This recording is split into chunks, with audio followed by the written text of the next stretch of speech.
اكو حكومه تبوق شعبها. يعني هاي عائله آل الصباح بالكويت، لو عائله تميم بقطر، يطلعون تريلات يبوقون وين؟ شلون؟ يطلعون تريلات. ايش بيكم؟ وانتم تحكمون بلد، تطلعون تريلات وجنط تبوقون بلدكم، ايش بيكم؟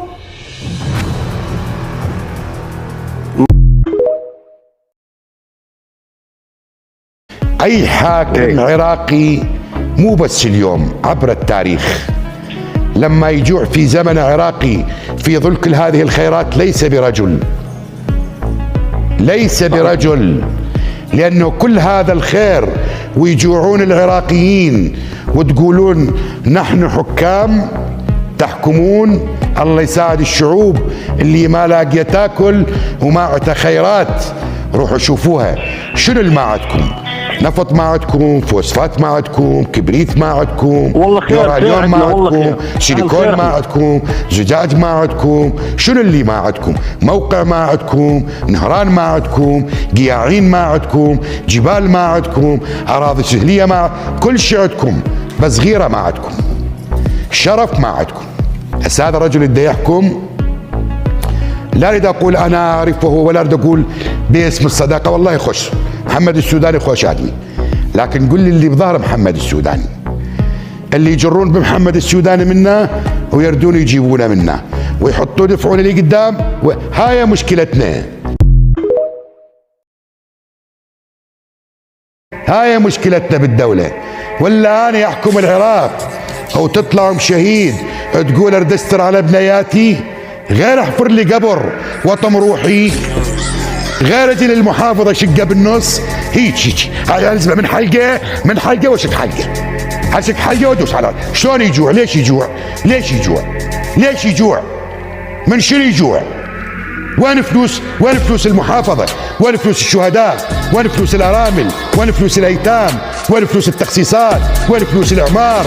وين فلوس؟ لانه كل شيء تبوقونه، كل شيء تبوقونه، وتطلعون بالتلفزيون تحكون عن العوائل وتحكون عن الشرف. هو انتم عندكم شرف؟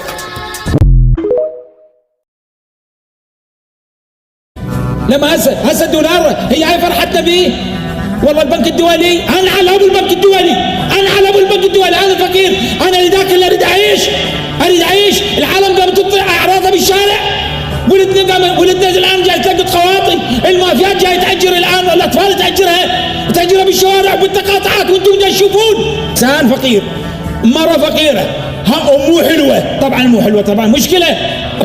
اصلا اكو دوائر ما تعين الا المطلقه والارمله حصرا. اي لازم تمر على المسؤول يفحصها بالسونار. لا يصير بي طنطاوي ولا يصير بي سيساوي، من عيب عليكم والله، وعيب على حياكم وعلى شرفكم. غير يسدون كلام. حقيقة أضرب لك حرامي يحلف المبيوق والمبيوق يتعذر من الباقة. هذا إلى الشاعر المرحوم الكبير كاظم اسماعيل قاطع. هيك الله يوفقني ويحول البرنامج إلى شعر. أستاذ، هاي أمنية أستاذ، نتخلص من هالجو هذا. الأستاذ حيدر الموسوي الشاعر الكبير، المحلل السياسي الكبير، خلي تقول هالشكل، والأستاذ عماد باجلان موسيقي. أنت من قاعك موسيقي، أنت يعني قريب من الشعراء أستاذ. زين.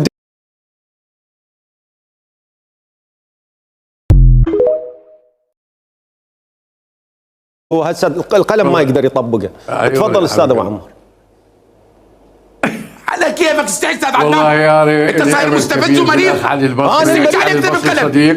مجال. شخصيه، انا ما احترمك وما اجيك، لكن انت وفي البارحه جيت. تفضل، اعرف سمومك، تفضل ابو عمار، تفضل ابو عمار، واعرف حقدك. يلا اوكي ما يخالف. والله بالنسبه لي اعطينا مجال. اقول انت عصبي اليوم، هذا قصدي. لا انت ما تستحي، انت انسان ما تستحي. يلا بقى. ومعزوم وعاقد، وشوف شلون وضعك وين وصل. استاذ خالد، عيب هاي الكلمات بالجو. دائما تنقلها بشكل شخصي يا استاذ، والله تستحق اكثر. كل ازمتك تنقلها بشكل شخصي راسا. يا استاذ خالد انت محترم، عيب هاي الكلام، ما لا يجوز بيك، ما لا يليق بيك. انت محترم ومقدرينك، لا يليق بيك هذا الكلام. والله انت ما يليق بيك طريقه تقديمك. شلون الشباب تلتزم بقانون يفرضوه فراريه؟ يعني هم الطبقه السياسيه ترى 3/4 فراريه استاذ معن. يعني هم نفسهم ما ملتزمين بالخدمه الالزاميه. يعني اذا نجي مثلا سيد المالك ما اعرف اذا خادم او لا، مثلا العامري مثلا ما اعرفه خادم او لا، زين يعني مثلا يعني جماعه كريم النور وين خادم ما ادري، مثلا خاف يزعل علينا. وزاره الداخليه دائما شيعيه، ووزاره الدفاع دائما سنيه، ويريدون يسوون خدمه الزاميه للحفاظ على الهويه الوطنيه. التعليم العالي شيعي، التربيه سنيه. يعني تتخيل هذا يطلع من الابتدائيه يحكي بعمر، يوصل للتعليم يحكي بعلي بن ابي طالب. شوف الازدواجيه اللي تصير عند الطالب العراقي. يبديها استاذ بمعركه بدر ويختمها بالطف.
بالليل يبوق والصبح يطلع ويلي يدورون، من يصير محرم يلطم يشق زيجه ويطبخ ويسوي قيمه ويلبس مثل قاط ورباط ويطلع بالتلفزيون ويعلمنا الشرف ويعلمنا القيم ويعلمنا الصلاه ويعلمنا الحلال ويعلمنا الحرام ويبيع الوطن. ولما ينباع الوطن انا اشد حزامي واروح اقاتل داعش واطلع داعش، والمرض ظل ارمله وهذا يظل يتيم وداحوا بالشوارع. شو وقت راح نخلص من هذا من هذا المنظر المؤلم؟ انا انطي جثث ودولته يطلع بالتلفزيون ويقول الشهداء. يابا هم الشهداء من سخمتوهم شنطيتوهم؟ مو مرت الشهيد تفتر بالدوائر، لو يردون منها متعه يعطونها 3000 رقم.